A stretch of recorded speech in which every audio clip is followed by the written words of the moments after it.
Hello friends. So now I will take your next lecture on August offer. तो हम constitution making process के बारे में पढ़ रहे हैं यहाँ पे, जैसे आप जानते हैं. सो कॉन्स्टिट्यूशन मेकिंग प्रोसेस में हमने रेगुलेटिंग एक्ट 1773 से स्टार्ट करते हुए charter act 1793, 1813, 1833, then 1853, then Indian Councils Act 1861, 1892, 1909, then Government of India Act 1919. Okay, then we have 1935 and now we have August offer. तो क्रोनोलॉजी एक बार देख लेते हैं. ठीक है, तो क्या क्रोनोलॉजी है? तो गवर्नमेंट ऑफ इंडिया एक्ट 1935 में बेसिकली थोड़ा सा इसके बैकग्राउंड देख लेते हैं, then we will see the chronology. इसमें इंडियन फेडरेशन प्रपोज की थी, ठीक है ना. बट वो Indian federation never came into picture because Indian federation में both it propose to have the British India provinces, British India provinces and princely states, है ना. दोनों अगर ज्वाइन करेंगे, दोनों अपने मेंबर्स भेजेंगे इंडियन फेडरेशन में, then only Indian federation will come into existence. But because princely states never shown their interest to be a part of Indian Federation, so Indian Federation जो था ये कभी existence में नहीं आया. So it never came into existence. So this we have already studied कि ये existence में नहीं आया फेडरेशन. But existence में कुछ आया. क्या existence में आया वो मैं भी बताता हूँ. existence में क्या आया? So इसने क्या प्रपोज किया था साथ में? प्रोविंसेस में लेजिस्लेचर,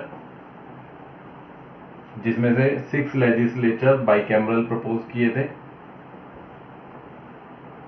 ठीक है. एंड प्रोविंशियल ऑटोनॉमी प्रपोज की थी. प्रोविंशियल ऑटोनॉमी मैं आपको ऑलरेडी बता चुका था लास्ट लेक्चर में. So it has proposed provincial autonomy plus central level पे क्या प्रपोज किया था इसने? डायआर्की. तो सेंट्रल लेवल पे भी बाइकैमरल लेजिस्लेचर प्रपोज किया था, council of states and legislative assembly, ठीक है. तो this is what it has proposed central level पे. तो क्या हुआ था 1935 गवर्नमेंट ऑफ इंडिया एक्ट जब एग्जिस्टेंस में आया, ये केम इनटू फोर्स. तो उसके बाद 19 ये आपने देख लिया. अब इसके आगे क्रोनोलॉजी हम देख लेते हैं. सेंट्रल लेवल पे बाइकैमरलिज्म प्रपोज किया था इसने 1919 में भी बाइकैमरल हो गया था और 1935 ने मेंबर्स बढ़ा दिए थे बाइकैमरल में. Council of states and legislative assembly and so इसमें कितने थे? अराउंड 275.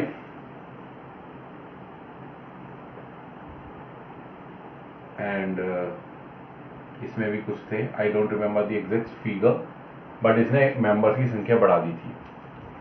और obviously direct plus indirect election दोनों था, या हम ऑलरेडी पढ़ चुके हैं, ठीक है. और करीबन 15 से 20% लोगों को इसने फ्रेंचाइज दिया था. फ्रेंचाइज है टू वोट, है ना, वोट का फ्रेंचाइज दिया था 15 से 20% लोगों को. अब आगे देखते हैं, थोड़ा सा आगे देख लेते हैं जो कि हमारे लिए जरूरी है. फिगर्स आप एक बार देख लीजिएगा. फिगर्स याद रखना थोड़ा सा डिफिकल्ट होता है, ठीक है. नहीं भी लिखेंगे एग्जाम में तो भी चलेगा. इसके बाद क्या हुआ? 1937 के प्रोविंशियल इलेक्शंस हुए.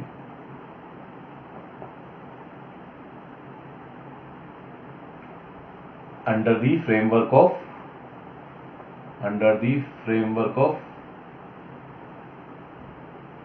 गवर्नमेंट ऑफ इंडिया एक्ट 1935, ठीक है.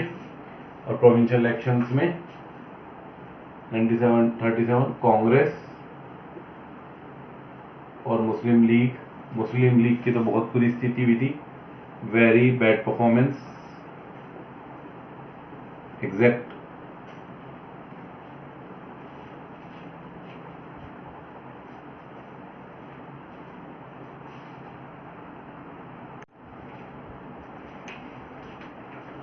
सो मुस्लिम लीग की बहुत बेस्ट परफॉर्मेंस थी। तो आउट ऑफ 1585 सीट्स थी, जिसमें से कांग्रेस को 700 प्लस, मुस्लिम लीग को 100 प्लस, इनको 746 अराउंड और इनको 106 770 समथिंग। ठीक है, तो इनकी 700 प्लस और इनकी 100 प्लस। तो बहुत ही पुअर परफॉर्मेंस थी मुस्लिम लीग की। और मुस्लिम लीग को भी आप जानते हैं बंगाल, असम और सिंध, ये मुस्लिम मेजोरिटी एरियाज हैं।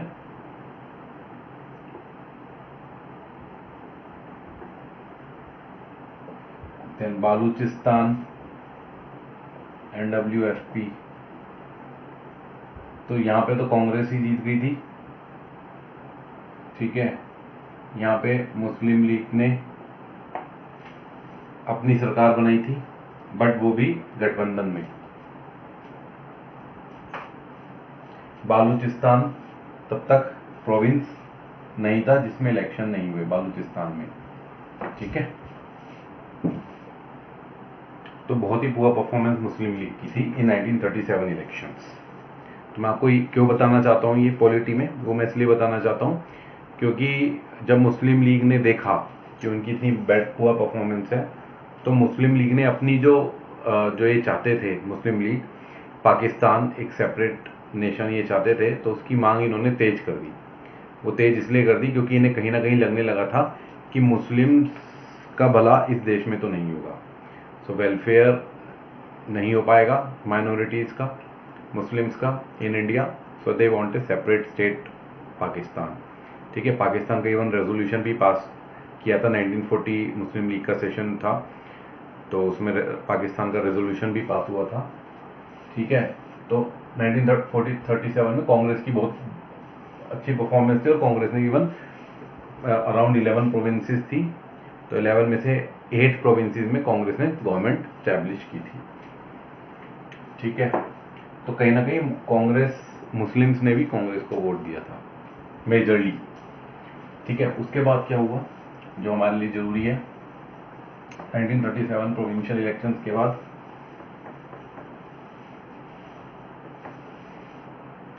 वर्ल्ड वॉर 2 हो गया। ठीक है ना, जो कि 1939 में स्टार्ट हो गया था।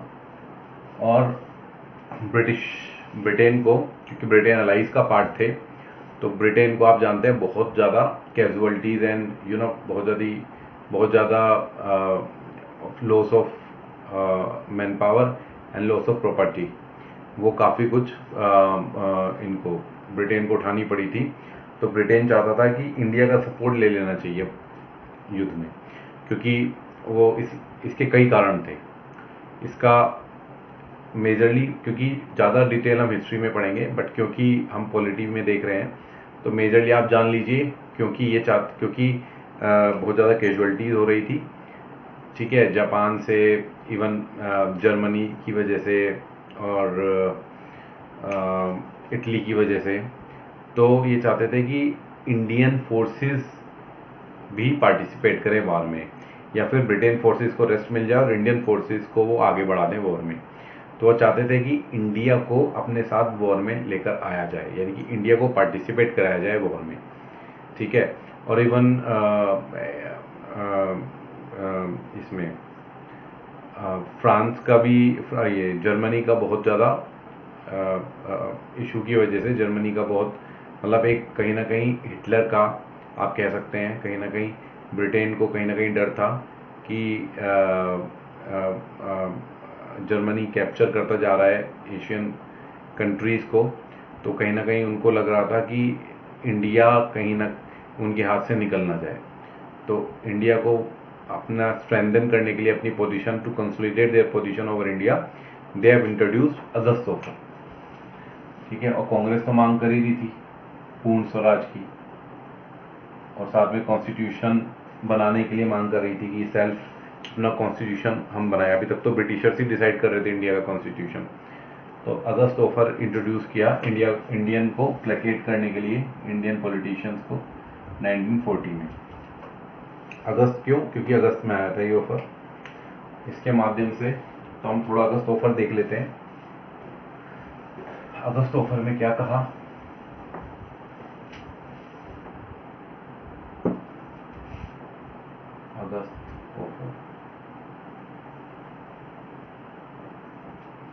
मेजरली पॉइंट्स हम देख लेते हैं अगस्त ऑफर के।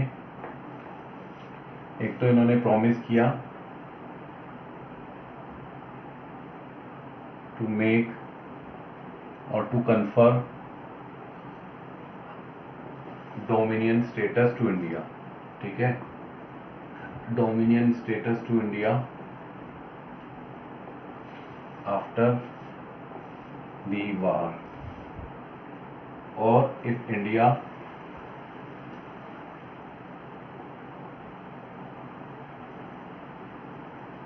Supports Britain in the war, ठीक है। डोमिनियन स्टेटस के लिए प्रॉमिस किया। मेजर पॉइंट, डोमिनियन स्टेटस आप ऑलरेडी जानते हैं, that is a independence but within the realm of the commonwealth. Commonwealth के अंदर ही ब्रिटिश कॉमनवेल्थ के अंदर ही इंडिया को इंडिपेंडेंस देने के लिए प्रॉमिस किया गया अगस्त ऑफर में। Second, recognized the right of Indians to frame their constitution, ठीक है, to frame their own constitution, यानी कि इसने रिकॉग्नाइज किया कि इंडियंस को कॉन्स्टिट्यूशन इंडियंस को ही अपना बनाना चाहिए। इसने रिकॉग्नाइज किया राइट इंडियंस का, first time recognized the first time, पहली बार इसने रिकॉग्नाइज किया। नेक्स्ट,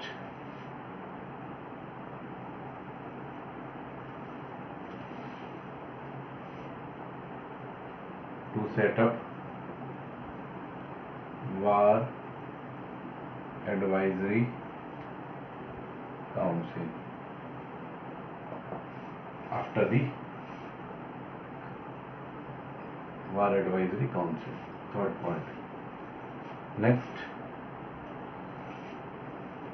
एनी कॉन्स्टिट्यूशन, ये मैं ऊपर लिखता हूँ, ठीक है, ये आप नोट डाउन कर लीजिए, मैं ऊपर लिखता हूँ, ये बहुत इंपॉर्टेंट पॉइंट है।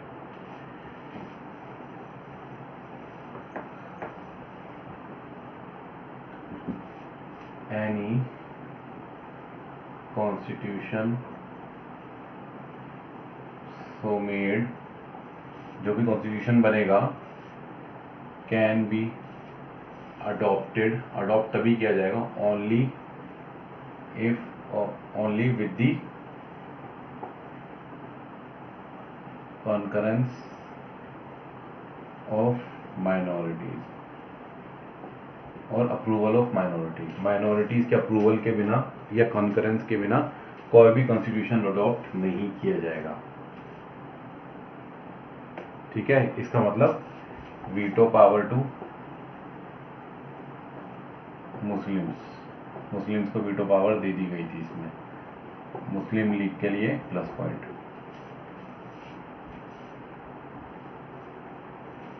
ठीक है। And the last point,